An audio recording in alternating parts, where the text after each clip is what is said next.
Hello and welcome to the Free Cheese episode 445. I'm your Joe Dix, joined by Mark Augustiniak. What's up?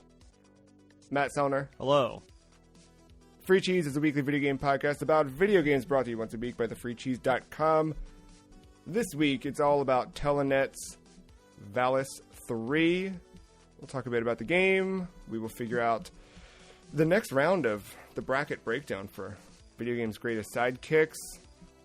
We're going to buy some games for other people using their money. And, of course, rank Valis 3. But first, I want to know, what's the last time you tried to do something to help yourself, Mark, that ended up hurting yourself? Oh, man. How familiar are you with one a day? I bought a bottle, like, a decade ago, because they were, like, probably on sale.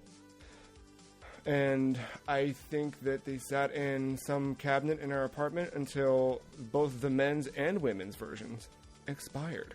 And we threw them in the trash. Right. So I bought the men's version and surprised that they're just big enough to not be qualified as suppositories.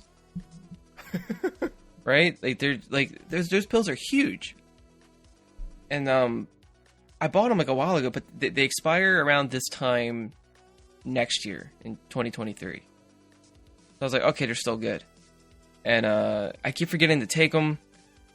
And every here and there, I was like, all right, I have to like place the bottle somewhere in a particular spot so I remember to take them, or else it's just out of sight, out of mind. And so I took it with me to work. I was kind of rushing, so I like grabbed like a quick lunch and everything. And I know like you're supposed to like take food with it, which I'll get to that in a second. So I like ate a banana, thinking that was enough, and it probably wasn't even 5 minutes of that being in my stomach, or I don't think it probably didn't even reach my stomach. And took this pill, and I was not feeling good. I was feeling super queasy, and I was like, you know, you kind of gauge yourself. You like if you think you're gonna throw up or not, you know, like you kind of know. And then it's like, should I? The bathroom's like right by me. It's not that far from me. I just have to go up a couple steps, and it's right there. It's like, should I go? I should stand up at least. And I was like, oh no, I can feel it. This is a 1. And I was like panicking because it's like, what if I don't make it like up the stairs? I had like a plastic bag with me as I'm running up the steps, and I'm like maybe 3 feet away from the toilet, and it's just too late. And I projectile vomited. Didn't even get it in the bag. It like went past the bag, and just banana on the floor. And I was like, what? Banana on the floor would be the title of this episode if we still did that. Is there a way you can obtain video footage of this, screen grab you in mid-motion, and make it your new profile picture? I'll just have to reenact it. I'll just have to do it again. All right. But yeah, so that was fun at work, and had to clean that up. And I felt fine afterwards, but it's like, what's the point of these multivitamins? Like, what is the point of... Yeah, you're telling me that I have to eat food that potentially has the vitamins that I need. Yeah. To give me more vitamins. Just do that. I think that's the future. That's just, you know what, I'll probably just do the gummies next time or something. I don't know. It just feels like a scam. It's just not for me. I guess I don't need it. Maybe it was too much whatever vitamin the banana was. It was like, Matt, when's the last time you vomited at work? Ooh, at work? Never. However, I do have a very... Yeah. Well, now it's a different situation because work from home is, you know, one and the same. Similar story, Mark. But I don't remember any of the details quite like you do because it happened to me in middle school. But yeah, same thing. I started taking a vitamin, like you said, the biggest goddamn pills in the world. Mm-hmm. And I had a yogurt with mine. I thought that would suffice. I was about to walk out the door to the bus, and then bam, it hit me. And at least I got mine in the kitchen sink in time. But yeah, I have not taken one since because bullshit. Also funny. Yeah. Not the first time I took a pill and threw up, and a banana was involved. Is this your Donkey Kong cosplay years, or is it something Maybe. else? I think I had to take like a pill for like some type of like infection. I think I had like an ear infection or something, and I didn't have water. You needed water for this pill. So I was just like, I don't know, maybe banana saliva would help. And it didn't. I was downtown and had to like leave the parking garage and just puke right at the exit and then leave. I oddly want to go get banana stuff. My most recent banana encounter, I'll switch it so we're not going full vomit time, was I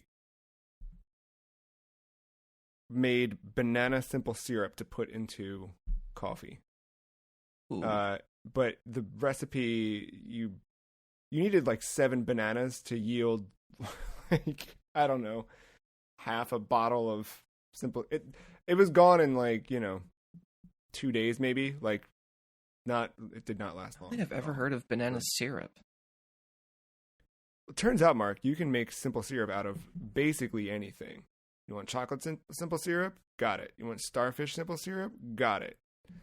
Hot dog simple syrup? Got it. All right. That's enough Limp Bizkit for one Never. podcast. Let's talk about Valis 3.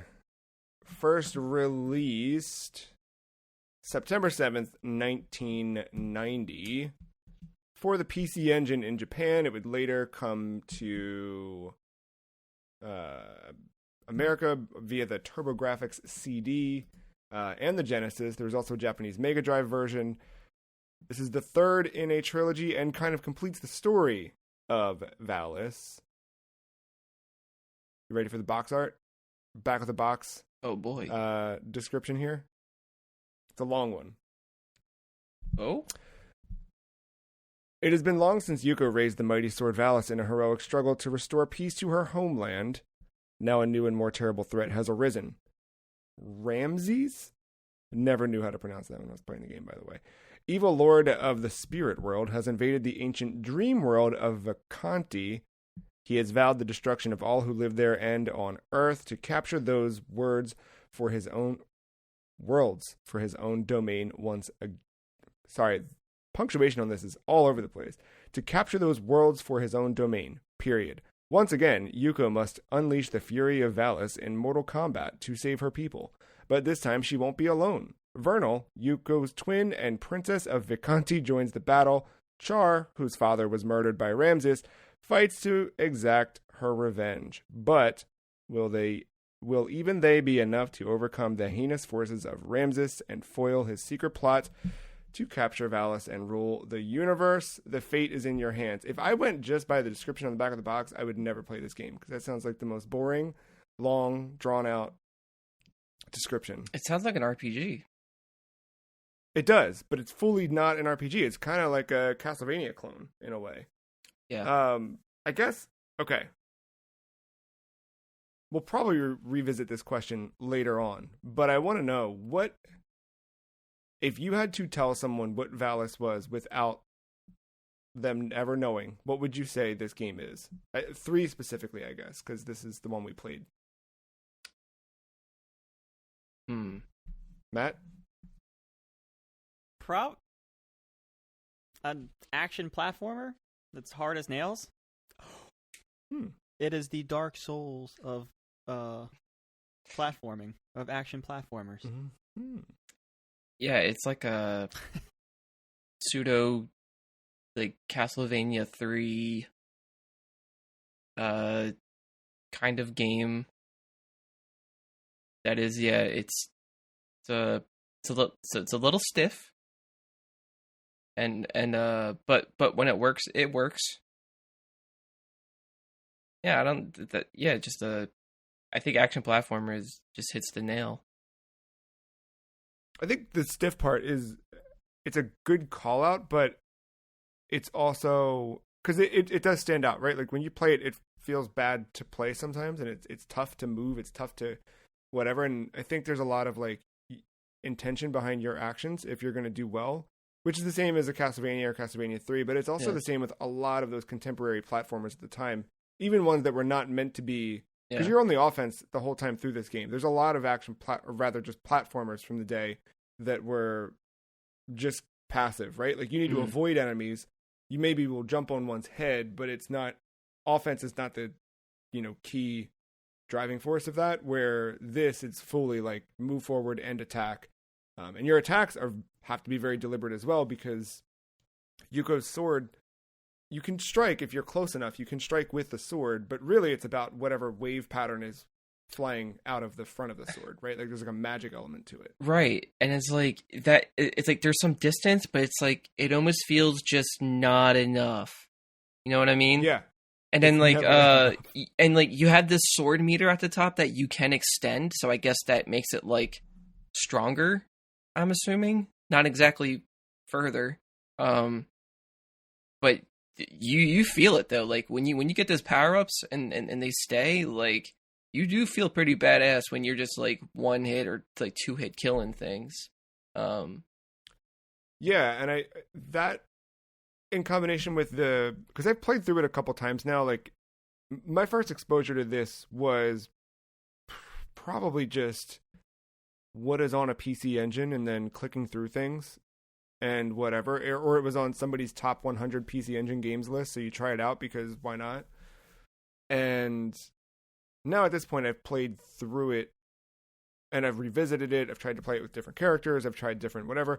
There's the magic element too, where you have those different colored power-ups you get, right? Like and in the game itself, it's like fire, lightning, ice, or, I think they call it water, but, it's that kind of thing. And those all dictate your offense as well. And in some cases, they dictate platforming. But, Matt, what did you think overall of Valis 3? It's coming from the Dark Souls, Elden Ring. Yeah, it's tough to kind of talk about. I like it's definitely a game of its age, and it's almost a game, like it's appropriately difficult, I think, for that time too. It might be a step up, but like is in the ballpark of games like that. Like think of like I'm talking. There's a year gap difference here, but like the games like The Lion King, Castlevania's tough as nails. It's I don't know. I have a hard time using the tough as nail thing as the descriptor, except for today, because just modern things are a lot easier relative. But like the action platform part, like stuff works. I don't think anything goes above and beyond. I don't want to call this generic because there's another element to the game I think we're going to talk about later that I really enjoyed, but I think like the gameplay, I think it's just like a generic action platformer. Like it does what it does. It has some cool characters, some cool levels and stuff, but like, I liked it. I don't think it was anything like I'm still going to pick Castlevania over this. I'm still going to pick probably something else that I can't, like Mega Man over this, like stuff like that. But like, I enjoyed my time.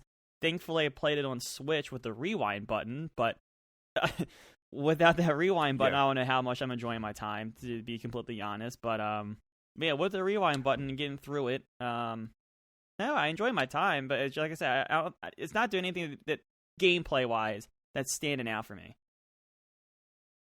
That was, I think, calling out the Switch version is important because this game's been, I mean, if you want to play it, otherwise you got to track down the original version or whatever.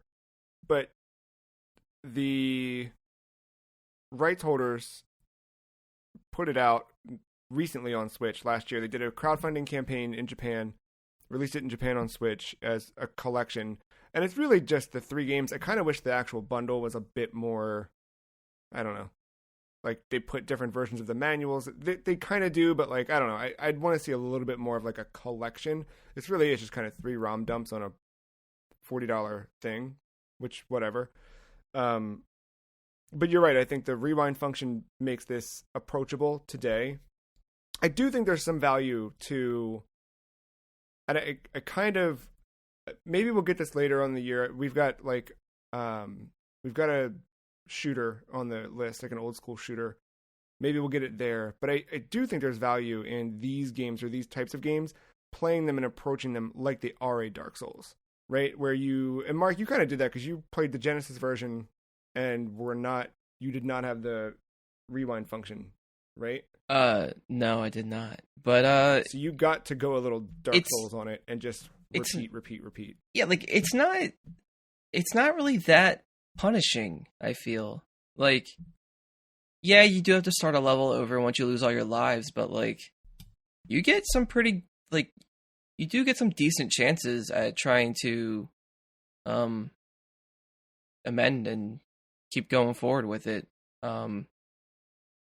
Like it's weird. Like, I think the toughest part with it is when between boss fights and stuff, it carries your progress over to the next level. So like if you had 2 pigs of health left from the boss fight, you're getting 2 pigs of health left and in the next stage.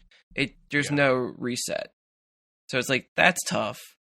But at the same time, you have quite a bit of HP, and I'm glad for that. I feel they're pretty generous with how much damage you take from things.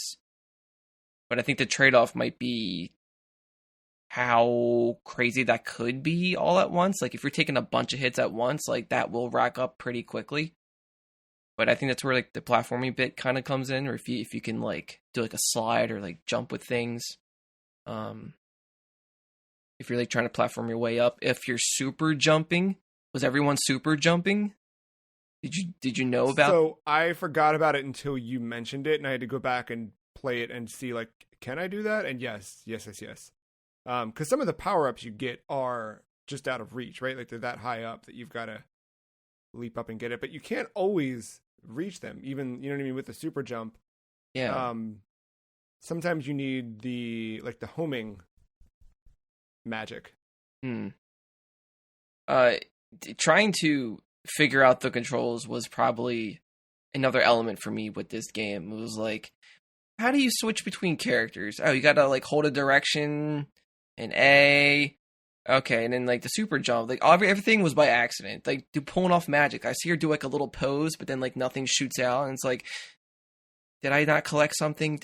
Or maybe I don't have done enough MP. Maybe that's what it was. And then like I shot like some weird little like V wave that froze enemies for a little bit. Or what was my favorite one was if you're running and you just hold A, you just stop moving, but everything else keeps moving. It was like even that one.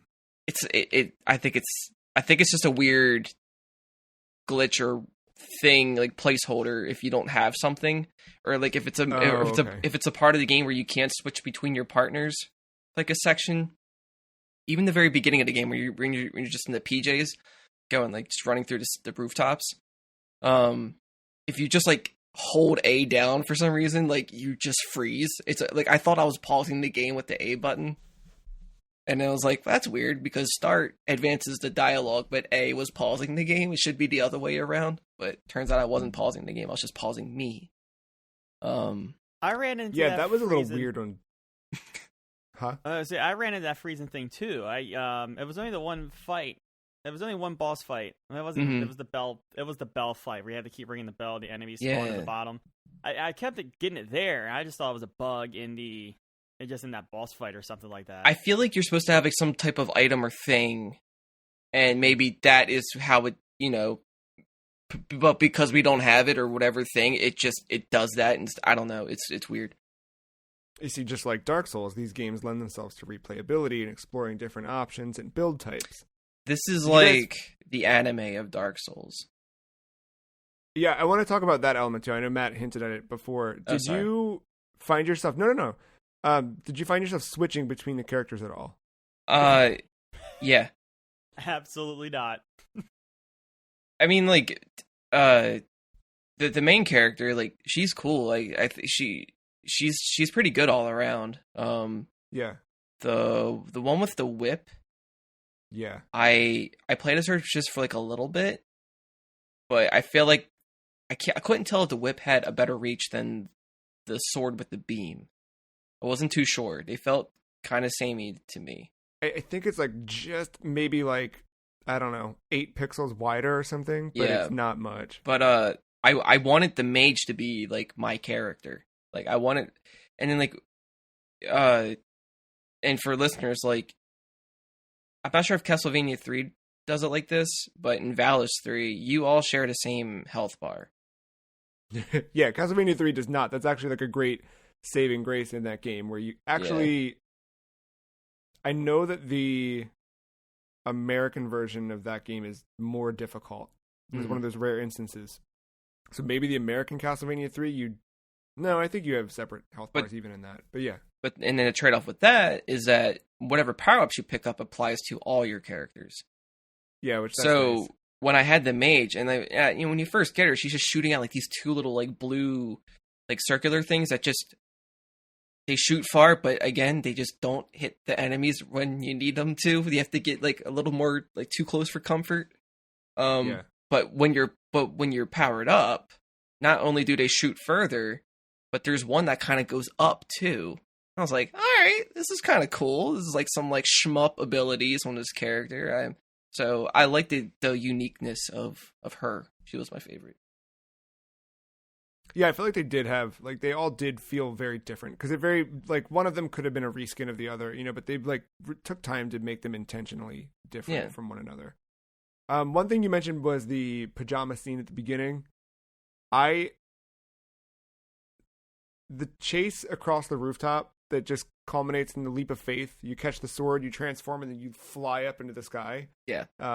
Was just, it's so good. I will watch that play the beginning of this game just to see that, because it's just a good, like, it's like a I don't know, reverse Mega Man 2 intro. Instead of going up, it's going down. Iconic. Do you feel like either the attract mode or just the opening of the game did a good enough job of setting the stage for? Because you guys didn't play 1 or 2 before this, right? No. So do you feel like you kind of knew what was going on? Because it was... Yeah. I got it. Oh, go ahead, Mark. So like, if you didn't have the Roman numeral 3 attached to this title, like, I would have thought this was the first game in the series, just the way the story's set up. And I think the story itself is kind of standalone. There's callbacks, right? Like, obviously the main villain here, Ramses, I don't know, is got his own agenda and he's whatever, but like he calls back to in the beginning of this, and actually by the end of the game, he revives the 2 bosses from the first 2 games, and you have to fight them before you fight him at the end. Yeah, Matt, what were you gonna say? No, I was gonna say the callbacks, especially like seeing like that little. Was that part of the intro sequence, like them recapping the first 2 games? I can't remember. That was something I clicked on, or that was in the game, or that was the attract mode. There's like the attract mode that you think is just the start of the game when you start it, and then you hit it gets to the title screen at some point, and then when you start, I think there's then a recap. The attract mode, I think, sets up the story for this one. As you actually jump into the game, it recaps 1 and 2. Okay. Before you find her sleeping. So in bed. I think of that recap. It went fast, but I got enough of it. But like, it was enough for me to when he called out, like, oh, that battle, I think from 1 where she had to take out like her friend or something, or he had to sacrifice or something like that. Like, I got enough of the callbacks there, but of course they didn't mean much to me because I got it 3 minutes ago in a sentence. But I got the gist of it. Yeah, I mean, it's. I guess I'll transition us, but like, it felt like I was just picking up, mid saga Dragon Ball Z episode but like you get yourself caught up because nothing happens until like 5 episodes later. So right. So let's talk about the anime bit of it, because they do have like fully hand-drawn cutscenes that are, I think, really, really rad. And I think, yeah, Matt, I mean, you kicked it off earlier with that. Talk about those a bit. I loved it. I loved that whole anime. I thought it looked good, especially for its era. I'm not sure how much updating they did for Switch or anything like that, but I think that was my favorite part. And that was like the it's like the old school mentality of a video game of like you play to get to the cutscene or something like that. And I was very much doing it by like the middle sector of this game. I was like, I want to see like the next cartoon. What's the next episode almost of these little like 2-minute cartoons. Yeah, I loved it. It was impressive to me. And yeah, I think that is the part of this game that will stand out in terms of platformers and stuff from this time period almost. Dude, like 80s anime just hits different. Just like the way it's drawn, the way the style of it, just everything about it. It's just, I love it. It's such a good time capsule to view. But you reminded me as you were talking about that, Matt. I kind of slightly want to retract what I said about it being like a little stiff. I mean, yes, it is a little stiff, but I think part of it is intentional. I feel like a lot of games up until maybe early 2000s, I mean, I know games are developing as we're going along and things are slowly getting better or maybe worse. Debatable. I think a lot of choices in the games when it comes to developing them, I think a lot of what is kept in mind going from arcades to home consoles, instead of making it difficult to keep eating your quarters, it gets difficult for rental time. So you keep renting the game. So I think some things are just intentional to be as difficult as they might be, or as Dark Soulsy as one might say, or something. And I was starting to see some of that as I was playing this. Yeah, and I do think that there's, I mean, we say Dark Souls for a reason, right? Like those games came along because we got so far away from that and from rightly developed a solution to that problem, right? But I think that this was the idea. It was like you had to earn it, you had to practice, you had to like learn the game rather than let the game change for you. You need to get better, you need to change for the game. And I think there's a ton of value in that. And I think, I don't know, there's part of me that at one point when we were building our list for this season, I had predominantly PC Engine games that were all like really close to this in terms of whatever. And I peeled it back so we have fewer. But yeah, I just think there is something to that that element. And yeah, like playing through Rondo of Blood last year for the first time, it's fully that. Like that was one where I played through with the original, like I wasn't, the only save states I was doing was like, if I was leaving the play session, I'd save it, you know what I mean? But I wasn't like scumming the boss fights or anything. And you get like such a good sense of achievement in that, where I felt like, even with this game, like the first few times I played this, I did it without any, tools, but actually beating it for the first time was on the Switch collection that has Rewind built in, just for time's sake, because you could speed run. I played through 1, 2, and 3 back to back in a night in like 3 hours or so, and then I went back through and played through 3 without using so much Rewind, just to see like how it differed and whatever, and try out some different characters. But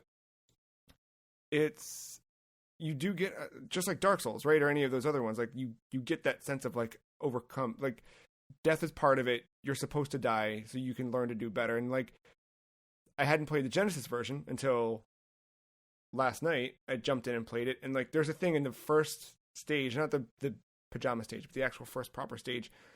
It's the stupidest. There's like one of these little like hand boy creature things that jumps at you, and I don't know why, but every time he jumped, I just bump right into him and fall down the pit.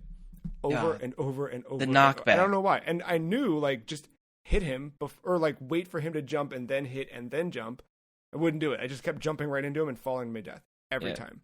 And it's one of those things where, like, you just need to, like, that's the game. You need to do better than the game. And it's like, I don't mind getting hit, but that knockback triggers me, man. Like, in any game, if I get flown back 20 feet and it's just like, ah! Like, it's just... Yeah, the knockback and the bottomless pits. Yeah. Yeah, I think that like that's the key thing that differentiates like games to like when you compare it to Dark Souls and stuff like that. Like Dark Souls, like you usually get lucky with like a bonfire next to a boss gate or a tough area or a nice shortcut with the way the level design works. Or if worse comes to worse, you can probably just run past all the enemies. That's like the key differentiation between like that and these games back then. Like if you die, like you're back at the start of the level, right? There's no checkpoints. And I think that's the annoying thing. Like, it becomes more annoying than difficult. It's like, all right, you got to the 2/3 mark. That's where you're struggling. You die. Shit. I'm back at the beginning of the level. I got to grind all the way back. And it's just, you know, I think that's part Dark of it. Souls, though, dude. You die, you're back at the bonfire, and you need to grind your way back. All the enemies are respawned, all of it, you know, right? I just think those distances are, yes, hypothetically they're the same. I think those distances are a little, like, shorter in Dark Souls just because of shortcuts and bonfires and things like that. Sure, yeah. I mean, you are reset. But right, like, you're right.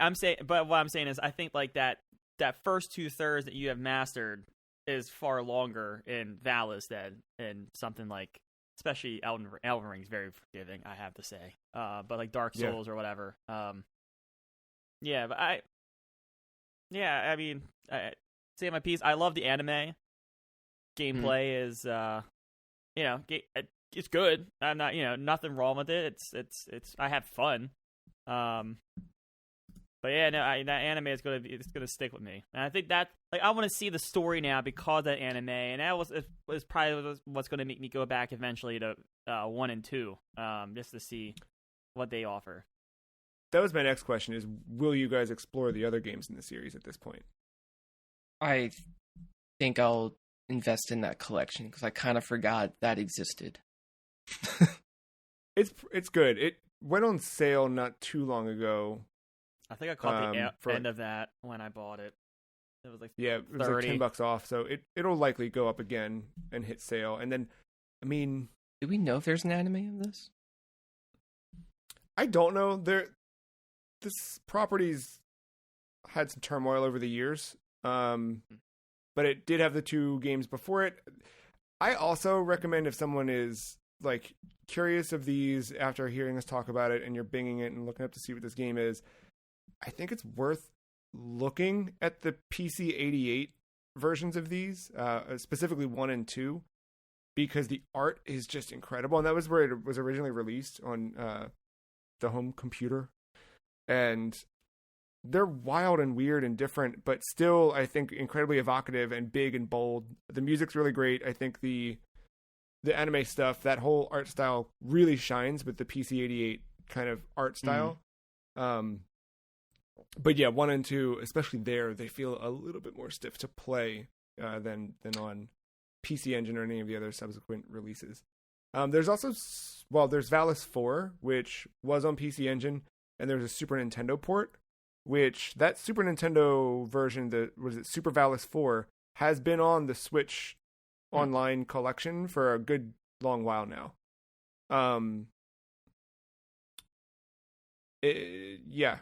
At that point, Yuko is just basically a god, and it's a different game, for sure. But it makes you wonder, like, I feel like around this, so this is, we played the 3rd one in the series at this point, and this came out in 1990, right? Mm-hmm.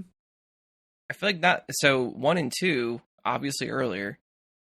Yeah. But you gotta think, even when Valis 1 came out, like, there probably wasn't too many video games with like a female protagonist, right? Like, so this debuted the same year as Metroid in '86, right? And Metroid was like hidden, you know what I mean? Right? Yeah. So you had maybe what, Peach and Mario 2? Yeah, but that's not even. Yeah, no, you're totally right, and this is what ended up inspiring Sailor Moon because this predates that. I was totally getting those vibes. I was like, this is such like this is a game for Sailor Moon fans. But if the fact that it inspired Sailor Moon, like, that says something. That's big. Yeah, it predates the manga, which predates the anime for that. Yeah, and not only do you get one character in this third one, like you get three. So it's like that's badass. Like, and I don't know, just think that's like I'm wondering who the target audience was at this point. Yeah, and I mean, like, here's the thing: they had to have sold well enough that there were 4 games. There's been others. The property still stayed, somewhat whatever, and then the collection just came out right after a crowdfunding revival and everything else, and yeah, and like shout out to like the armor like upgrading with the character, and it's like yes, and it looks different as you go on. Like it's the only time I can think of something like that is in Knights of the Round, that Capcom beat 'em up. Like as you upgrade your character, you just get more armor as you go on. But like, I love it when stuff like that happens. Yeah, I think there's a lot of Valis to explore still. I'm curious to hear just, generally on the podcast or not, how you guys keep up with it. I don't know. They're just weird, different games that we don't have anything like this anymore, which leads me to this week's question of the week. How do you bring back Valis in 2022, 2023? I know that's a big question, but probably like obviously you have to make a 3D one. I think that's just the way to go. Got to get some platinum-esque, like near type combat going on. Oh man, like that's how I'm seeing it. Like kind of. I mean, remake if you want. They just really reboot the whole thing. If you make it a little more modern, like you can keep the pajamas the same if you want, or you can update it, whatever. But like I would love to see that whole scene recreated as just like an opening cutscene thing, and it's just like super stylish and cool, and just like I don't know, jumping out a window. I could just see that being very, very fun and. Like switching on the fly and like combining the magics and stuff, and there's a lot of mechanics that could be there that don't have to be so separated, and I could see that being all like kind of mixed together to do some like Devil May Cry type combat going on. So let's break it down real quick. What is a Valis game to you? What things are required? I think the first thing is, the idea that Valis is the sword, right? So the sword can be passed down over generations. Not that I wouldn't want Yuko, but you don't need Yuko. Or you could put Yuko in a different role. Maybe there's that's always the classic long franchise idea is Yuko's now become the villain for some reason. And you've got to, or like break her spell. Or there's like a mission like in the like maybe third chunk of the game where like you just have to beat her for like a little bit and it just gives you a taste. You're right. But I think the sword is integral. I think the shoulder pads are 100% integral. You gotta transform. Yes. Yeah, there needs to be that transformation at the beginning where you go from being an ordinary person to you get the sword of Valis and all of a sudden you are... And kind of like how like Link is always waking up whenever a game starts. Yeah. You always have to be falling when you first get the sword. Yep. I want that to be iconic. Super jumps. What are the elements, Matt? Oh yeah, super jump for sure. Like push. How would you do that in a 3D game? Hold longer or just give them a double jump? I guess I'm fine with that too. Yeah. I'm actually against the 3D. Open. Oh. I say this thing sticks to 2D. You give us some quality of life treatment. Check, like a checkpointing system or something. But I think you polish it up. You make it less stiff. You give your main character some different abilities that we've seen in other games now or whatever. And we just released a new Valis game out in the wild with a recap at the beginning of what's happened since. Because I honestly think I keep saying Dark Souls, but like I think because of Dark Souls, we've opened up this like hard as nails genre to a population. There's people out there that like just tweet that they beat a game, and you will get that audience with this. Especially if you get a little bit of advertising behind it, and it's a good game. I think the anime. That's why I don't want 3D. I want to stick with the anime. I want there to be a full ass go all hand. I'd rather the anime be better than the game. Storytelling. You could cut to anime cutscenes in a 3D game, right? I feel like that would be. Shaded. I feel like that'd be weird, right? Like you got these 3D models, and you then cut to like an 80s style anime. Like I don't know. That's why I would keep it 2D. What if we give it like the Streets of Rage 4 treatment? Okay. So you get to keep your 80s anime style the entire time. I could deal with that. And then I think I like the idea of not putting Yuko as the main protagonist, but like I kind of like this story. I don't know if a 4 does, so I don't want to like tread on too much water here, but I like the idea of there being something in the world that like Yuko is like a dead Goku, where like you have to summon the Dragon Balls to bring her back, and your character is in charge of that. But plot twist that leads to Act 3, Yuko actually fails, and you must take the helm to defeat the monster.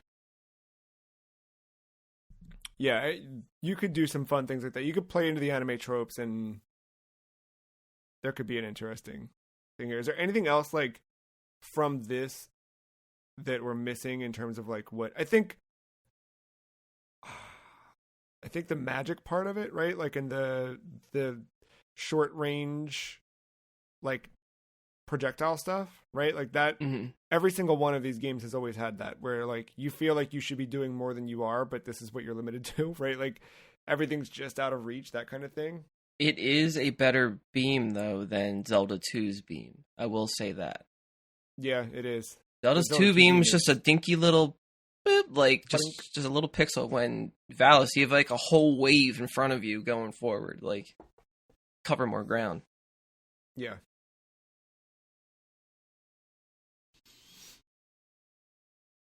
I don't know what else I would do. Yeah, I hope that, The music. that is what's being worked on right now with the collection coming out and a mild revival of the series.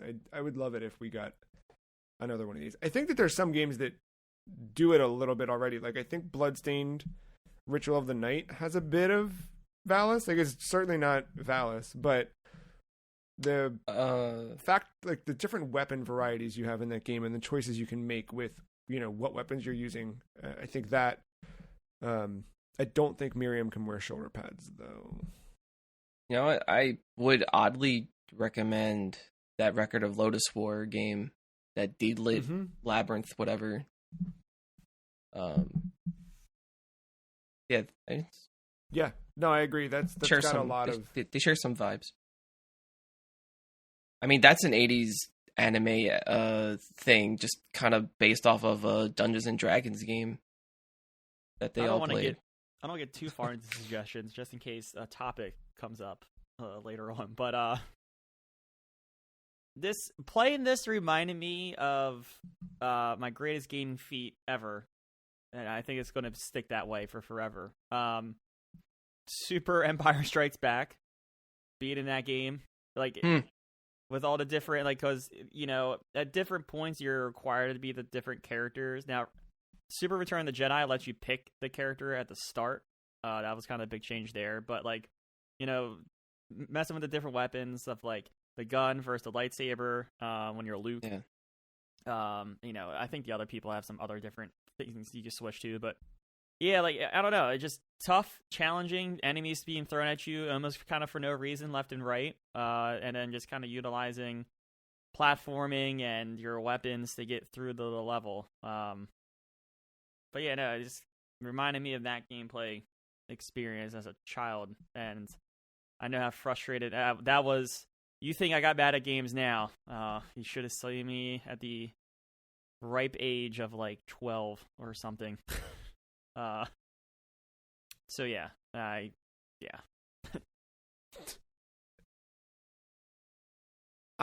One thing that wasn't in 3 is, unless I'm forgetting, correct me if I'm wrong, but we did not have different sword attacks. Like your sword attack got more powerful, but you couldn't actually change it was always that kind of wave beam, yeah? Yeah, not from what I was playing. Because the first one had that, where you were actually like, there were lettered power-ups, A, B, C, D, whatever.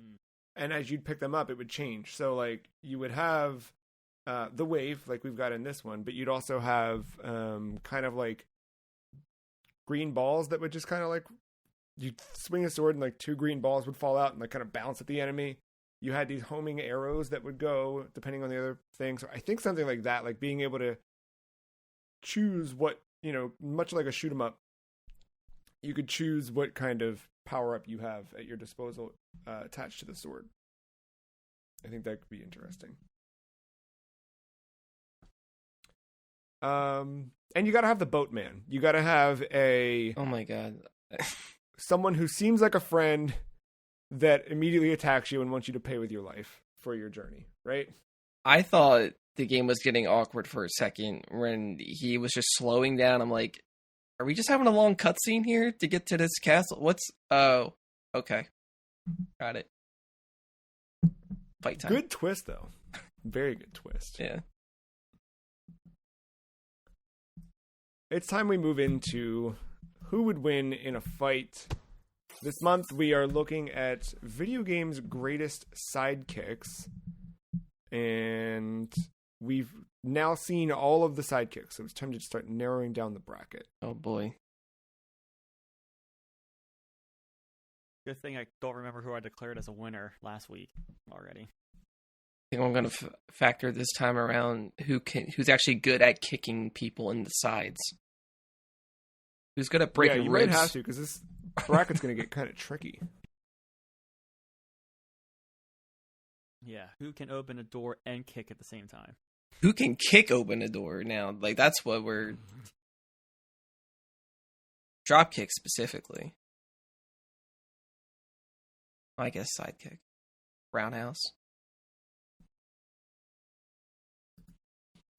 So, alright. You guys can see this okay? Mm-hmm. As good as I'm gonna.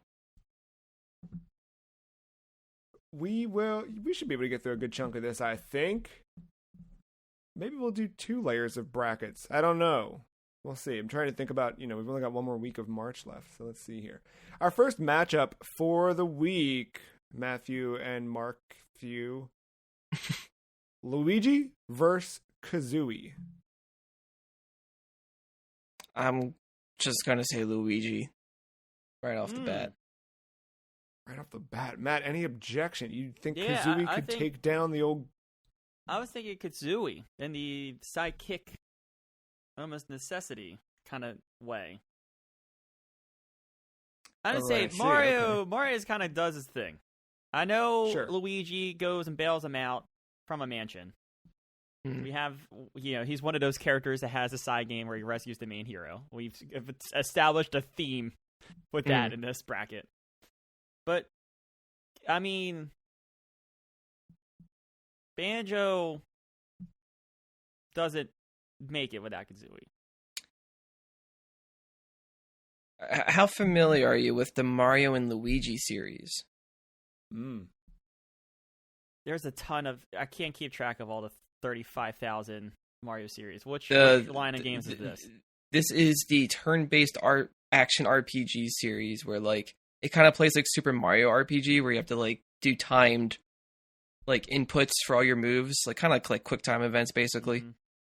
And, but you're Mario and Luigi, and you do a lot of... And between the fights, you're doing a lot of co-op platforming. There's a lot of teamwork involved. Ah, okay. So even the combat is very like teamwork based to get like the extra like effect on everything and stuff like that, and dodging and all that.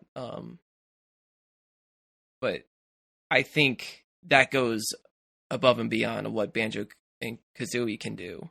But even so, Luigi is just fully playable without anyone else. You know what I mean?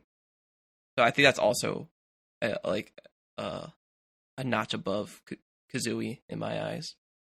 Yeah, but I think that takes him out of the sidekick. I think that's where I'm kind of getting at here. Like, at what point does he just become a partner and not, a sidekick? Right, and that's why I was recommending the Mario and Luigi series, because I think that's where he shines a lot with like the camaraderie of everything.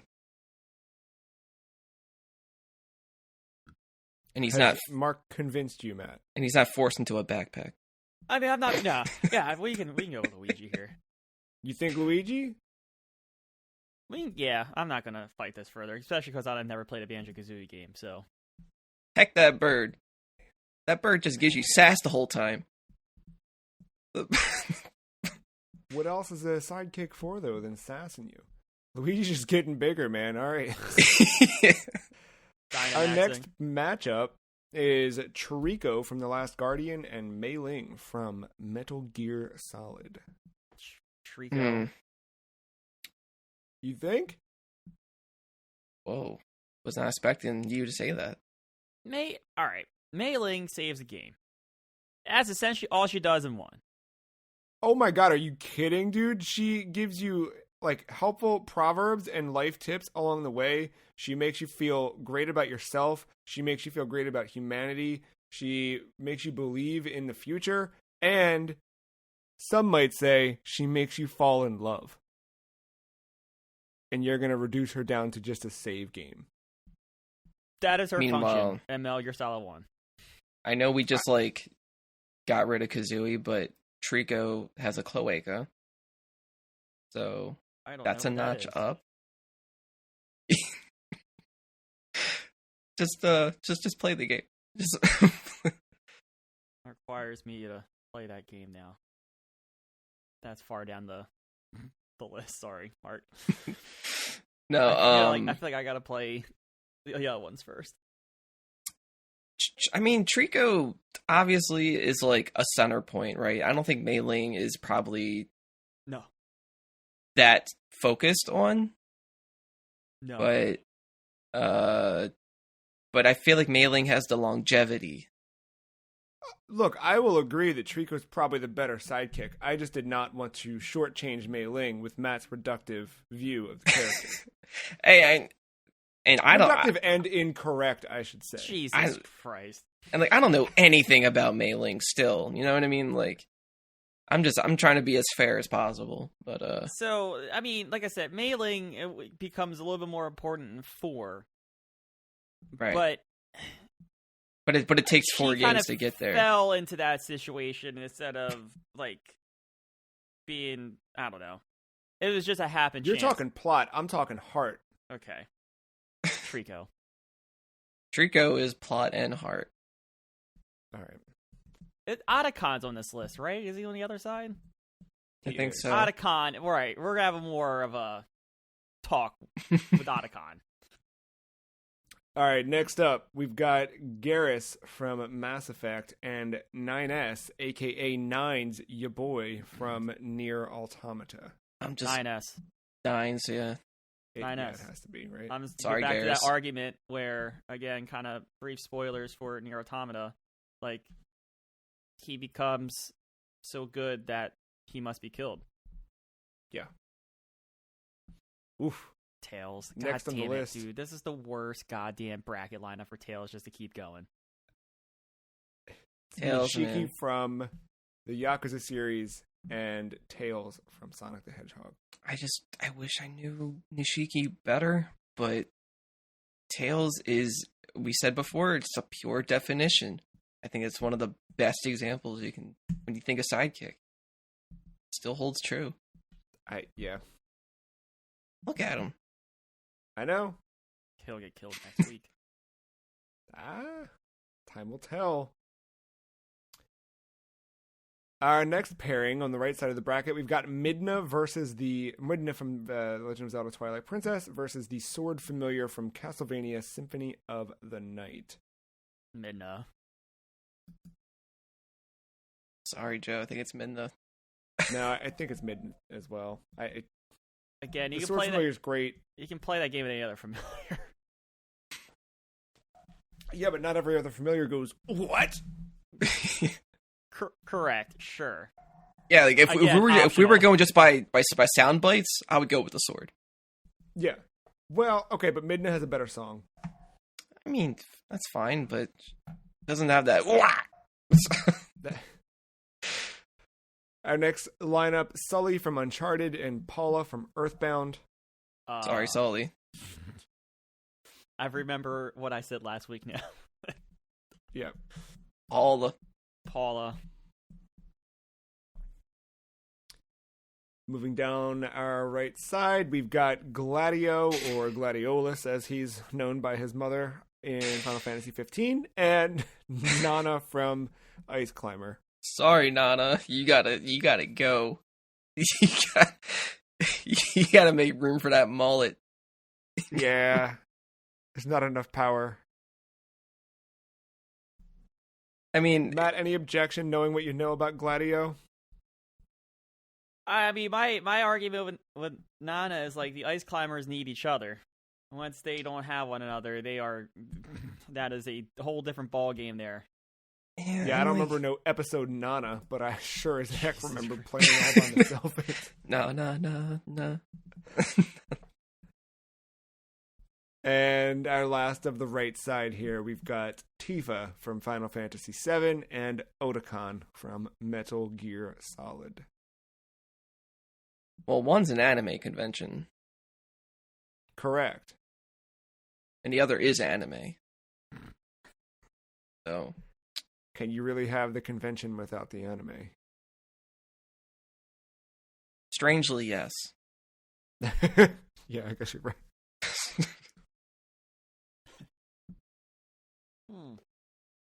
I don't know. This one's tough. I'm torn. Yeah, this one's actually, I think, the first difficult choice of the. I'm just gonna go with what I know and just say Tifa, but that's my vote.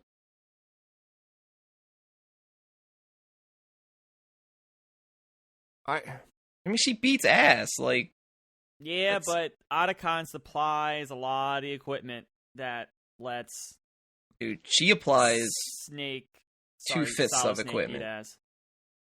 yeah, they're these are both actually two very good sidekicks. Like this is tricky here.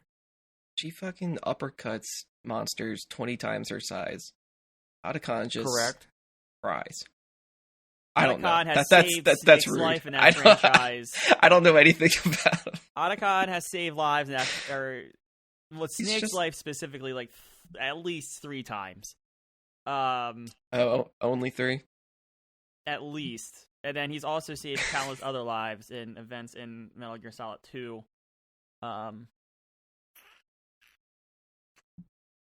It's tough. He becomes the mailing of 2.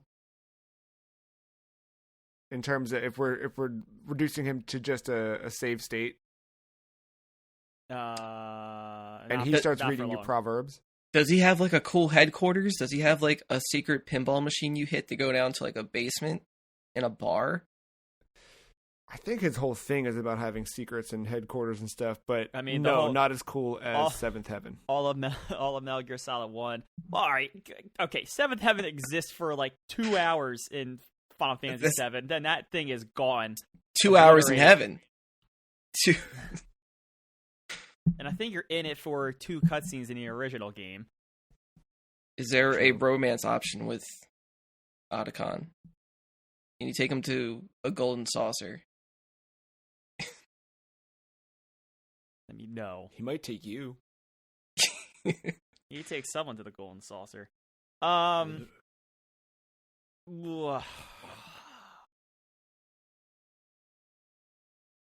I'm torn. I like either one. Do we straight up want to flip a coin? Is that what we want to reduce this down to? I don't. I look, Tifa just fucking. I feel like she will not back down. She will not. She does not betray. But She she doesn't- needs she- her Yeah, I own. feel like- she needs her own sidekick in a supported in a more supportive outfit in the remake. She does legit sidekicks. But I also feel like if we get a little bit back to the head-to-head part, which I know we've been avoiding for this, who would win in a fight between these two? Tifa would. She would give him a swirly, take his milk money. Yes, dude. She would not last 4 minutes. I mean, he can go visible and run. She'd smell him out and break his teeth. She would what? Just use a summon? I don't know. Exactly. I feel like we're all, even Matt, leaning a little Tifa. I know we're torn, but I do. No, I'm like torn either way. I'm just trying to pad the Otacon stuff because I know. Well, he was very valuable in Metal Gear 1, and when I finally played a Metal Gear games, watch me just be like, I was wrong. I mean, he's the most valuable in 4. Which, you got a ways. So, let's see here real quick. Yeah, time-wise, do we want to run through one more round of the bracket? Where are we at? Are we, Elite or Final 4? Elite 8? Elite 8. This would get us up to... the Final 4 for next week. Yeah, and then we'd have our... I think next week we could kind of bring it all home. All right, let's run through our Elite let's run through these real quick then. All right. So let's jump back to our Luigi bracket. We've got Luigi versus Trico. Sorry, Trico. I'm just going to let Mark take the reins there. Whatever Mark said there in that scenario. Cloaca can only get you so far. You know. We've got 9S and Tails. This is where it might get ugly. Oh, no. Man. And this is personal feelings aside. 9S is pivotal.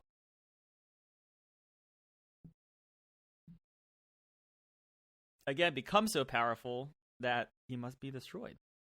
Okay, my only counter. As 2B, you press jump once, she jumps. You press jump twice, her pod grabs her. As Sonic, you press jump twice, ain't no pod, just Tails.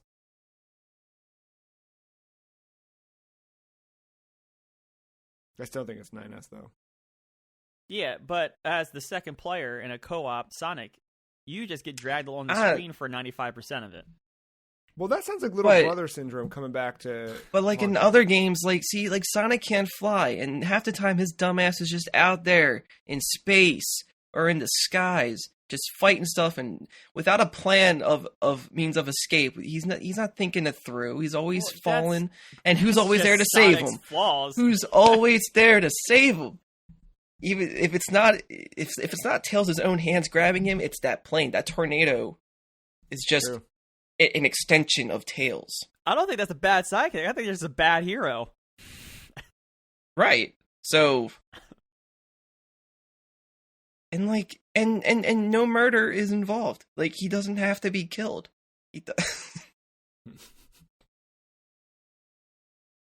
you can't murder a 9-year-old in a video game. Also, Tails can technically lift 2 people at once. Correct. He's got strength.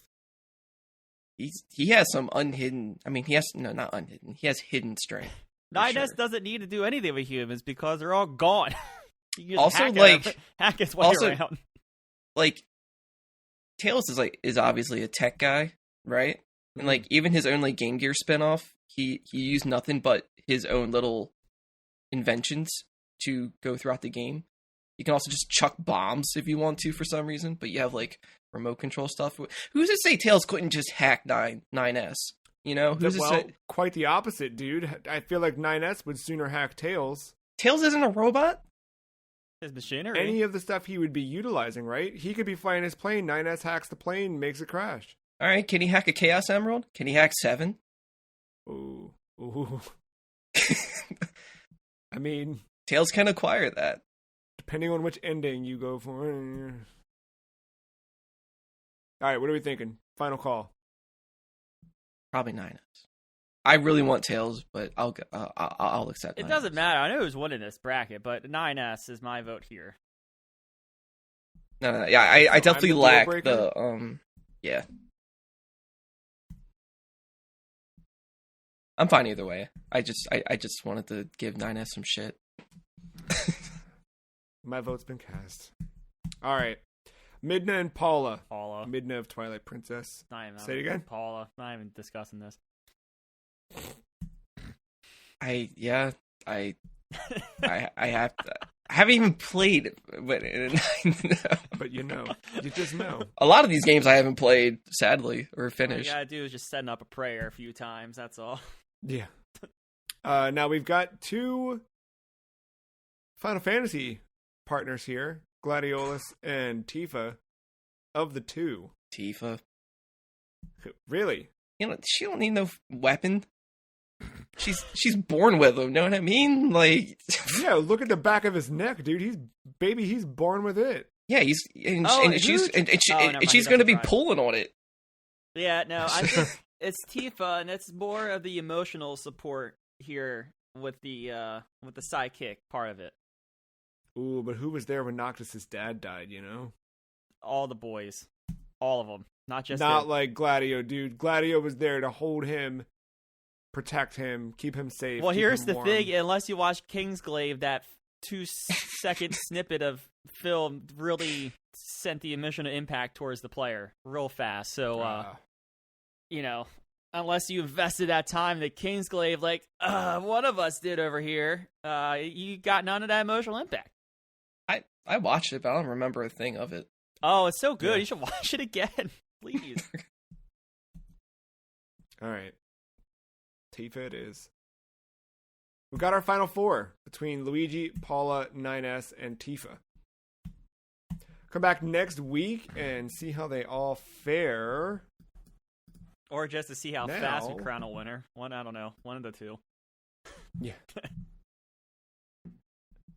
Now we're going to move into a game we like to call This or That, where I'm going to read you some things from a list, and you're going to tell me, is it this or is it that? Specifically this week, I want to know, is this a PC Engine game or the title of a Sailor Moon episode? Our first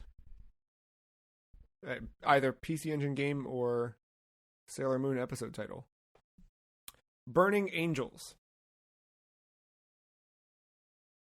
This sounds Sailor like Moon. I'm gonna say game. It is a PC Engine game. That's one for Mark. Toilet Kids. I So- want this to be a Sailor Moon I episode. do too. That's why I'm going with it. Another point for Mark. I assume you meant PC Engine. Oh, No. I thought by saying you want it to be Sailor Moon, you knew it's a PC Engine. Okay, then yeah, 0 points. You guys both are. This Dang. is a PC Engine game. All right, This is well, actually a top-down shooter where you should play this game. You should check out Toilet Kids. It's yes. Too Many Girlfriends. that's Sailor Moon. Seems like Sailor Moon. You both get a point. Computer School Blues. Sailor Moon. Sailor Moon. You both get a point. Gekisha Boy. Game. Game. You both get a point. Nico Nico Poon. Sailor Moon. Game. It is a game. Marks 2 ahead. Silent Debuggers. Game. I'm gonna say episode. It is a game. Matt gets Ah, a point. Mark not- still 1 ahead. Night Creatures. Sailor Moon. Sailor Moon. Both incorrect. Ooh. It is a PC Engine game. Momotaro Densetsu Gaiden. I mean, Got it. come on. Game, right? That has to be. If you have Densetsu in there, it has to be a game. It's a game. Tokimeki Memorial.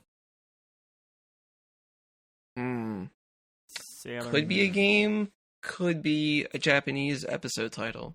I'm going to say Sailor Moon. What did you say, Matt? Sailor Moon. It is a game. It's a very popular dating series game that one Koji Igarashi worked on prior to his work on Symphony of the Night. There's been several of these. It is a Konami property. Oh, that's Actually, why. the first one. That's why I don't know what it is, because it hasn't existed in years. Yeah, the first one actually just got an English fan translation for Super Nintendo, so check that out. An Uncharmed Life. Sailor Moon. Sailor Moon. Correct. Cruise Blues. Game. Sailor Moon. Sailor Moon. Mark pulls one more ahead. Bubblegum Crash. Game. Ooh. That one's actually tough, because that one actually sounds like both. I'm going to say Sailor Moon again. Matt is correct. It's a PC Engine game based on an anime of the same name, but not a Sailor Moon episode. I know Bubblegum Crisis. I guess, is it related to that? I think so. Okay. Let's just go with yes. Gotta Matt check closes the that gap out. a little bit. Nightmare Garden. Sailor Moon. Sailor Moon. Correct. Secret Garden. Game. Sailor Moon. Sailor Moon. Food Fetish. That can't be an episode. I'm going to say game. I wanted to be an episode, so I'm going to say game or Sailor Moon. Sailor Moon. Wow. Matt closing the gap again. Or did you tie it there? Or you're still one behind. I thought it was a couple behind, but it doesn't. Whatever. No, you were catching up. Samurai Ghost. Samurai Ghost. I'm going to go with game. It's just generic enough. Well, you know what? They had food fetish. I'm going to say episode. Matt ties it with Samurai Ghost. It's a PC Engine game. Child's Play. Sailor Moon. Sailor Moon. Sailor Moon. Slim City. Slim? Like Slim Shady? Slim. Yes. Game. Sailor Moon. Matt pulls ahead with Slim City as a Sailor Moon episode title. Dental Dilemma. This better be Sailor Moon. I'm going with a game. Ooh, Mark ties it up again. Sailor Moon episode. Do not want a Ghost dentist Manor.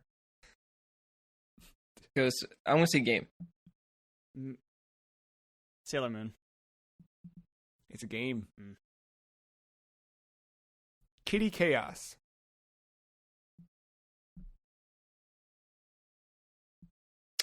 Sailor Moon. Yeah, Sailor Moon. Aren't there cats in that? Mm-hmm. Yeah, Sailor Moon's correct. Toy Shop Boys. I want this to be a game. I'm going to say game. I'm going to go with Sailor Moon again. It's a game. Wow. Uh-huh. Yep. F1 Circus 92. That sounds Game? like a game. It's a game. I just put it in because it's very Matt-centric. I just... You almost, Sailor Moon just you almost had dates me, an like, it was episode. so obvious with F1 that I thought maybe there was a F1 race-inspired meltdown that Sailor Moon had to bail out. It would also trying to imply that, like, Sailor Moon has an annual episode of this. Right. Lady Sword. I mean... Game? Game. It is a game. Nightmare in Dreamland. Sailor Moon. Okay. Yeah, there's no way Nintendo would allow this, so I'm going to say Sailor Moon. It is Sailor Moon. Couple of fun facts here. There is Kirby Nightmare in Dreamland, but it's Dream Space capital L Land. Oh. 2, there was Dreamland in this week's game, Valis 3. And True. Finally, this is Dreamland, one word. Sailor Moon episode. Correct. Second Chance. Episode. Sailor. Episode. Ane-san. Game. Game. Dead Moon. Ooh. That's a Sailor good Moon title. episode? A game? It's a game. Nice. The engine. Day of Night. Sailor Moon. Wow. This guy should go either way. Yeah, I'm going to say Sailor Moon. It is Sailor Moon. Although, that'd be a really good game title. Bells and Whistles. Game. This sounds like an episode. PC Engine. Wow. Yo, bro. Game. Sailor Moon. Game. I think Matt's tying it up again. You might be ahead at this point. Tuxedo Melvin. All right. That had episode. That's It's an episode. Oh, I didn't even say anything yet. I was Too still bad. I contemplating. figured. Oh, I thought you were like nodding in agreement. No, Sorry. I was probably going to say episode though, because of Melvin being a character name. Eternal City. Game. game. Talk Radio. Episode. Yeah, episode. Double Trouble. Mary Kate Episode. and Ashley. Oh, I mean, episode. Yeah, Sailor Moon. Dangerous Dollies. Game. Episode. Sailor Moon. I was really hoping it was a game. Grandpa's Follies. Grandpa's Volleys. volleys. Grandpa's Follies. Like Episode. volleyball volley, like VOLL. Follies. Oh, okay. F. Yeah. Episode. What'd you say, Mark? Episode. Yeah, it's Sailor Moon. I know it seems like I did that intentionally. Again, all randomization through spreadsheet that we ended up with those two back to back. Time Bomb. Game. Yeah, game. Sailor Moon episode, but I spent a while after seeing this episode title looking to see, like, there had to be a PC Engine game or a game called Time Bomb, and not exactly. It was tough. Mercury's Mental Match. Oh, episode. Yeah, that has to be an episode. Yeah, it's Sailor Mercury, right? Yeah. Yeah. And our last two, Cyber Dodge. Game. PC Engine, and Soldier Blade. Game. Yeah, also a game. Nice little quick this or that. Good job. Some of these, I start them off and I'm like, I don't know how this one's gonna go, and then I find a lot of examples. I'm like, okay, this is better than I thought. Yeah, like some of the more like generic sounding ones, it was like it could go either way, and it's like, dang. Let's see. We'll keep more of those up this season. It's been fun to explore those.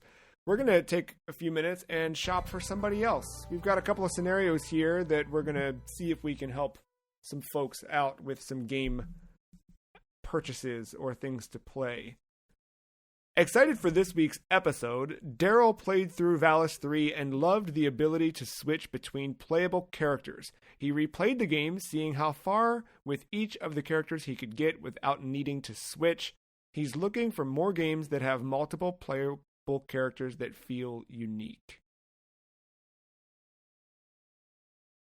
Well, why don't I just go on and recommend a little game called Sonic Heroes?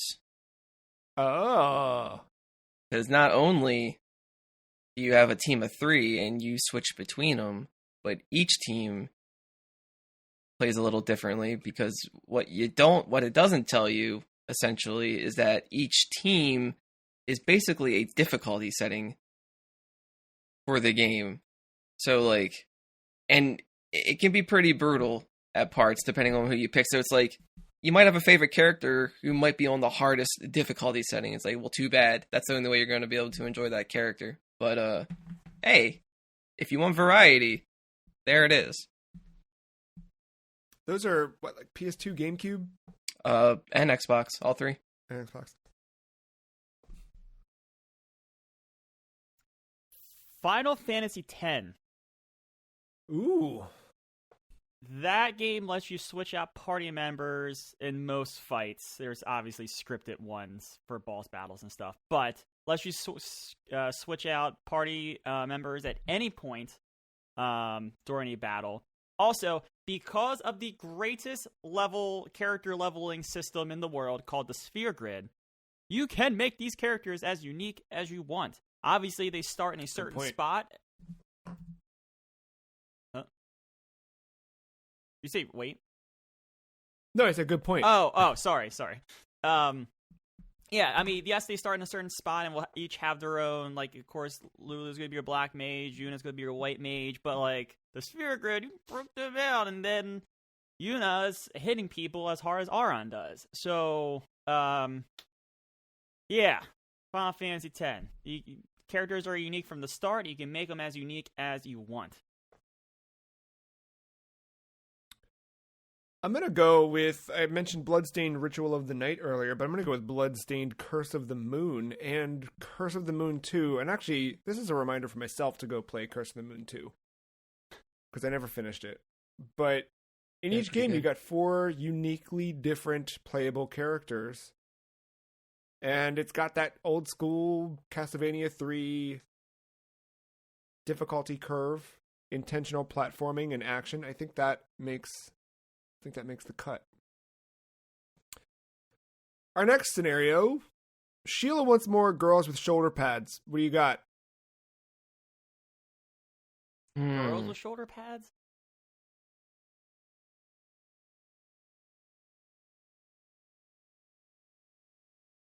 I mean, I think Metroid kind of counts for this. I was gonna say that. I feel like a cheap answer, though. Yeah. I'm struggling to think of something else, honestly. I mean, I could do the thing that nobody wants to hear. Probably like some fighting games, right? Like, there has to be some characters. Yeah, Injustice 2 has to have like some skin for Wonder Woman where she's got... Or maybe like a King of Fighters, or... I'm sure you can go... Probably many of the BioWare games. Because Mass Effect, you can get shoulder patty, I think, just because the armor's so big. I feel like Dragon Quest has to have shoulder pad armor at some point, right? Like, I think Joe wanted us to say Monster Hunter. I think I didn't want you to. I was gonna go there if we had nothing else.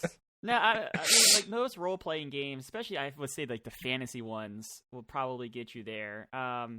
Just because we've talked about Dark Souls enough, I'm going to probably say Dragon Quest without knowing for sure, but just taking an intelligent guess that they have something there. Yeah. I think you're right. I think a fantasy-based RPG makes sense. I've never seen, I think, in anything, the double shoulder pad that Yuko has, right? Right. Well, because she's got a god. 4 shoulder pads. She's a god, so she needs the extra shoulder pads. Yeah, there's not too many out there. I want to know, listeners, if you've got games, what got girls, what got shoulder pads? podcast@thefreecheese.com. Tell us what we forgot about. Matt's got that Bing face on. Are you binging girls with shoulder pads.com? Specifically Dragon Quest shoulder pad armor. There's some stuff. I don't know if this is in any of these games, but yeah, I think that I'm going to stick with my answer without knowing for sure. I feel confident. All right. Finally, Lucas got stuck at a platform that wouldn't let you jump or slide and stopped playing the game. What should he do now?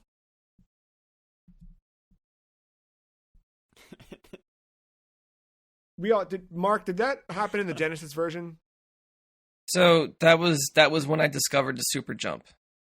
I I jumped on a platform and it like teleported me up a floor to like transition to like the second half of the level. And then I went up a ramp, had to jump, but I didn't stick the jump and fell back down somehow to the first half of the level. And when I got back up to the platform that would teleport me, it didn't teleport me anymore. It was just like, sorry, like you just gotta, I guess, you're just stuck here, buddy. And I was like, what the hell? And so that's when I was holding up and jump, and I was like, why'd you teleport me, game, if I can just super jump? If I could, yeah. It was weird, but That was another. Yeah, so I thought he's talking about something else. I know what spot you're talking about, Joe. It's the There's one in the PC Engine version where it's a horizontal jump, and you need to freeze a flying enemy. You have to specifically have the freeze magic, freeze a flying enemy, and use it as a platform. You've never had to do that at any point in the game up until that point, and then this all of a sudden happens, and it's like, what am I supposed to do here? Like, I'm jumping, like, trying to exactly get whatever. I tried the high jump, and, like, nothing would do it. I tried to slide and then jump, but you can't jump out of a slide. no. Warframe? Sorry to go back for Sheila. Like, maybe Warframe, because you can slide jump in that and maybe get some shoulder pads. I don't know. Anyway, Lucas is stuck. Should he go back to Valis 3, or what's our recommendation for Lucas? I mean, I kind of found the answer. I got it from you as well, but like, I don't think it would have taken me that long to actually get the answer Googling.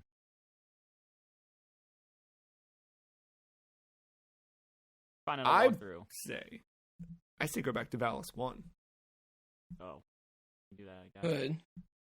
If you have it, I guess you're assuming they have the collection. Yeah, right? Do that. Play through Valis 1. Learn to appreciate it. By the time you get to this, you'll... I don't know why, like, the getting stuck thing reminded me of the first Ninja Turtles game on NES. Specifically, the Angry Video Game Nerd episode, where he realizes this one gap that he could never jump over because the ceiling was too low, that all you had to do was just, like, walk over it or something like that. Yeah, it was walk over. Trev just walk over. And it doesn't, like, there's no tell for you to do that, you know what I mean? Like, and some parts of Valis are kind of like that, where it's like the ceiling is just a little too low. Like if you're trying to jump above a vertical platform, but if it's like a ramp platform, sorry, your head's getting busted open. You have to wait for it to be like horizontal again for you to actually be able to jump above it. But yeah, sometimes you just gotta walk. So if you don't want to Google the answer, go play Ori and the Blind Forest. By the time, I mean, it's a Metroidvania, you don't have the moving capabilities by the end, but by the end of that game, once you have all your power-ups, moving around those levels is actually quite nifty. And then the second one has more of those side mission things, so like so that way there's actual more end game stuff for you to do once you have all your powers.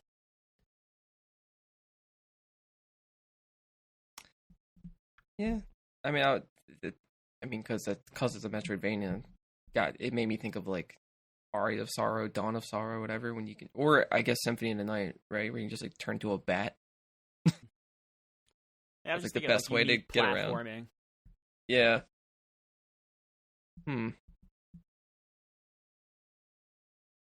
Yeah, the bat ability. Bat forming. Yeah, bat. Oh, that's very good. Very good. If you've got recommendations for Lucas and what to play next, podcast at thefreecheese.com. Let us know, and we'll let him know. Right now, we're going to let you know where Yuko and friends rank among the list. You can follow along with the list all season long, thefreecheese.com/thelist. As we play these games each week, we rank these games each week. Matthew and Mark, where do we think Valis 3 stands on the list?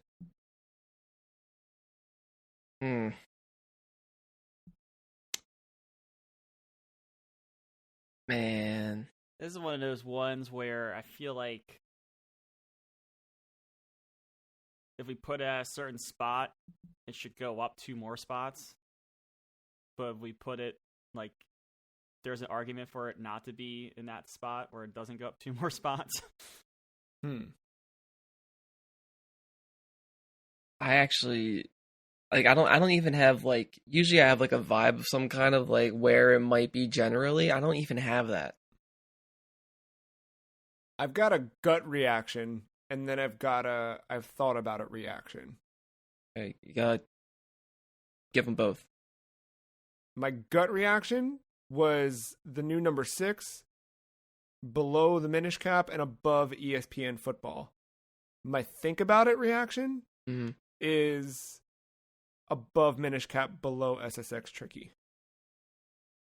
I know, bold, but I felt like last week we established Minish Cap as the middle of this list, as kind of this game checks all those boxes. It moves that series forward. It does what that series should do, but it doesn't reinvent the wheel the way that something like Wii Sports or Portal 2 or Guitar Man did. And I feel like when I think about Valis 3, I think it's unique in its own right. I think it does things for the Valis series. I think it offers something just different. Where are you guys? So I guess Matt, did you have a gut or? I think my gut kind of puts me right above the Minish Cap like you had. I'm fighting with, do I put it personally above Devil's Crush? But if we put it above Devil's Crush, I think it goes above. Me personally, it won't go above football, but I understand why that's such a weird spot. But like, I think it goes above football, and then when you compare it to Zelda, like you said, Zelda, like it's like your morning cup of coffee with a new creamer in it. Like it's might be a cool taste. It was good. It was great. It was exactly what I'd want out of Zelda. Nice change of pace. What I expected though, and it was delightful while I played it. Yeah, I think I'd rather play this or another Valis game than what Zelda made me want to go back and play, like Link to the Past or whatever. I disagree there.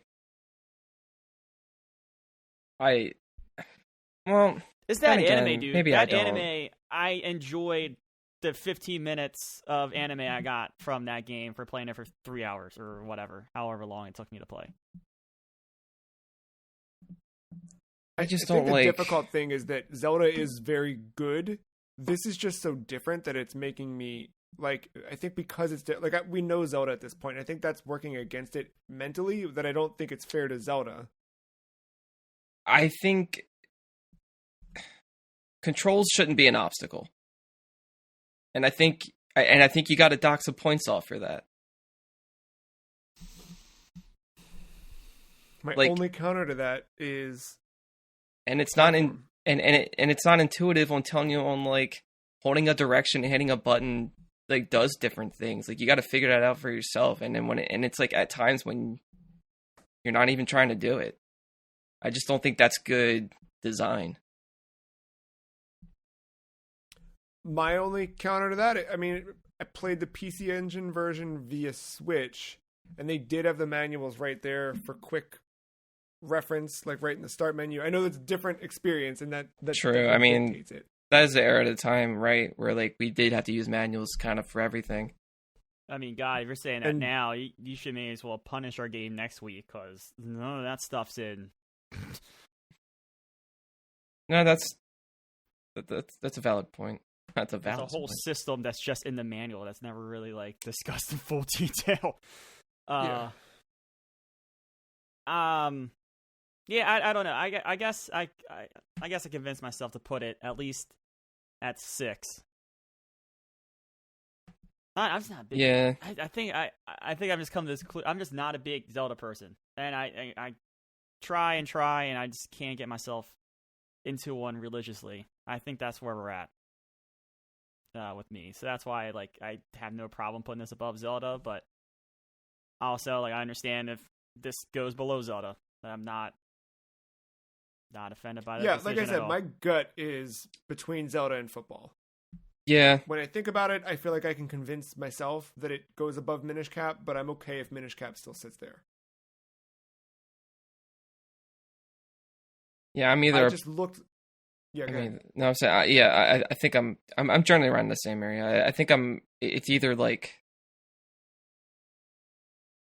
I don't know. It's like part of me, I can't tell if I want it below Devil's Crush or below Zelda. I think that's tough too because Devil's Crush feels low to me now, but I think that's just again what the ranking is, the way these things have edged out. The thing with Devil's Crush is so good, but it only offers so much. And I know we've kind of that was like the argument against Sunset, right? But like what Sunset offered wasn't actually like, not all of it was like good. And I think that's why it faltered. This, I think what it offers is better than Devil's Crush's focused game. Again, you're comparing pinball to an action platformer, but I that's how I feel. I guess number 6. Yeah, let's put it right below Minish Cap. Oh, whoops, hold on. There we go.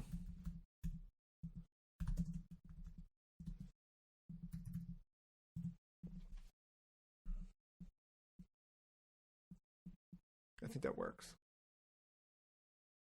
I think it works. I'm curious to see where next week falls as we play Metal Gear Solid 2. Sons of Liberty? Is that the name? That is correct. Sons of Liberty. Wasn't there another version of 2? Yeah, there's Subsistence. Yeah. What's Liberation? Something else entirely? I think. I don't remember. One, anyway. They're both 2 and 3 are both Sistences. I can't remember which one's which. We'll be playing Metal Gear Solid 2. So come back and talk about that one with us next week and some Metal Gear. Find out where Otakon ranks, right? Right. Until then, thank you, Mark. Thank you, Matt. Thank you, listener, for listening. Bye.